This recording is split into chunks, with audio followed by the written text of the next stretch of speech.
आप लोगों को जब इस तरह की समस्याओं को लेकर स्टूडेंट आते हैं तो कैसे उसका हल करते हैं, और क्या ये समस्याएं हाल के दिनों में ज्यादा बढ़ गई हैं?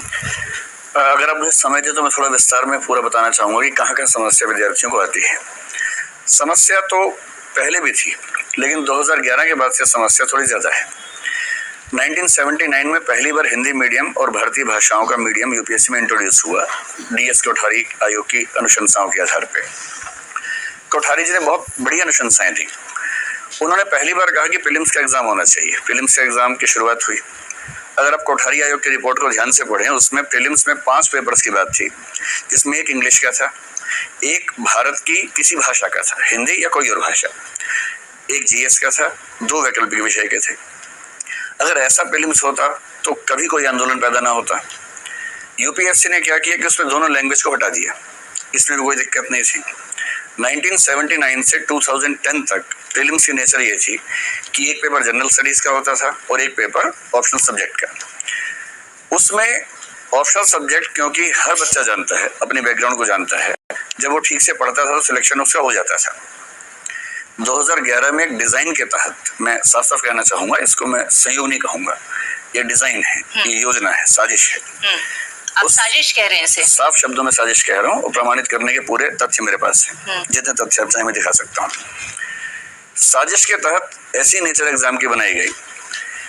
उन्होंने कहा कि अलग कमेटी के रिकमेंडेशन हैं। अलग कमेटी 2000 में बैठी। अलग कमेटी की रिकमेंडेशन ये है कि प्रीलिम्स में 2 पेपर होंगे, एक सीसेट और एक ऑप्शनल सब्जेक्ट होगा। यूपीएससी ने सीसेट तो लाया, लेकिन ऑप्शनल सब्जेक्ट को हटाकर जीएस को साथ में इंट्रोड्यूस किया।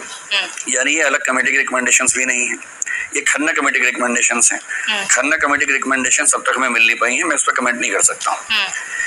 सीसेट में 80 सवाल हैं, जीएस में 100 सवाल हैं। जीएस के सवाल इतने मुश्किल हैं कि ह्यूमैनिटीज के बच्चे कितना भी पढ़ लें, वो उनमें से 50-55 के ऊपर नहीं जा सकते।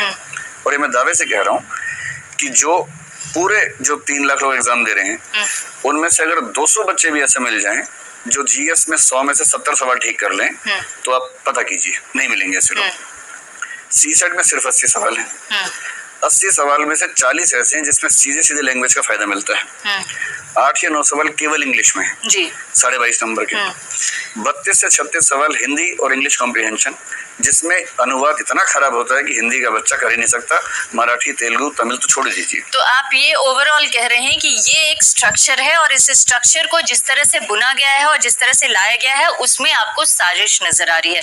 लेकिन सुब्रमण्यम साहब, क्यों आखिर ये अचानक इस पैटर्न को बदला गया, जब पहले से सब कुछ ठीक चल रहा था, जब कोठारी कमीशन ने ये रिकमेंड भी किया और उसके रिकमेंडेशन के आधार पर 2010 तक परीक्षाएं होती रही तमाम लैंग्वेजेस में, आज भी हो रही हैं।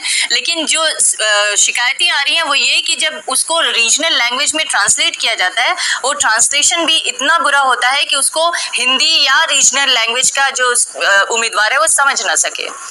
तो ऐसा क्यों हुआ? क्या इसके पीछे जो इनका आरोप है कि साजिश हुई? वो तो स्ट्रॉन्ग वर्ड्स हैं, मैं आई नोट द वर्ड्स, लेकिन नहीं बोलूंगा उसमें। इतनी बात है कि मैं इस सिस्टम को डिफेंड नहीं कर रहा हूँ, इसको अटैक भी नहीं कर रहा हूँ। नंबर 1, कई चीजें इंडिया में परिवर्तन होना है, लगातार होना है।